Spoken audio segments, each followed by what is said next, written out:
So I want to give you that insight also as we go further. And a lot of other videos were taken down that I just don't have the time to go through at this moment. I am on fumes, as you can see, and I'm exhausted. But today's show is called The Global Implosion. Now we're looking at a lot of things that is going on across the globe, specifically something that's heating up in the Baltics or in the Eastern European region, and that is between Russia and Ukraine. And what is going on is actually a power play by the United States of America. Now, I want you to just for a minute forget that you're an American citizen. I want you to forget that you are a patriotic person, and I want you to just think of this.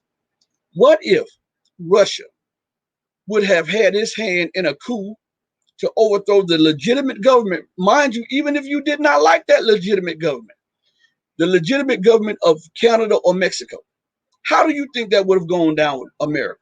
And do you think that America would have allowed that to take place? Now, and also for Russians to be on the ground handing out food and water to those who are actually killing protesters and shooting police officers in Canada and Mexico. And after that, after instigating the coup, Russia brings in some troops under the auspices of trying to maintain law and order in in the country of Canada or the country of Mexico. How do you think that would have gone down with America? Do you believe that she would have allowed that to happen? Do you not believe that she would have immediately said that this was a national security threat, and if Russia deployed her troops into either Mexico or Canada, they would be taken as an act of war? And I want to give you a history lesson, because remember, America and the Soviet Union almost went to war because America was eyeing Cuba, and Russia had a base down there, and Russia had nuclear tipped missiles down there. But this is what's forgotten. Russia did that in retaliation because America had those Persians, I think that's what they call Persian missiles that were nuclear tipped, and they had them in Turkey and Central Europe. But Russia responded by putting nuclear missiles in Cuba. And this was what they call, we were steps away from a thermonuclear war, atomic war, right? Under JFK.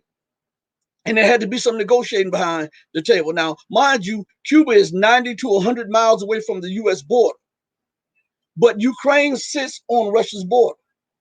I'm just laying these facts out so that you can understand the gravity of what's going on, so that you can see it through unfiltered through a unfiltered lens, so that you will have no biases or prejudices, so that you can understand exactly what is taking place today. The empire, the American empire, is now contemplating deploying warships to the Black Sea, right? And a sign of support for an illegal government and constitution that was set up by America with Ukrainians who were bought off by the Western world. Isn't that crazy? And they believe, and the media is saying that Russia is being aggressive. Russia is building up its weaponry. Well, even if what Russia was, that's in Russia's territory.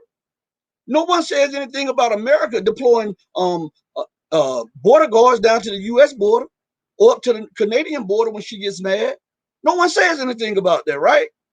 But when Russia deploys troops inside of Russia's territory, then Russia is being aggressive, according to the Western media.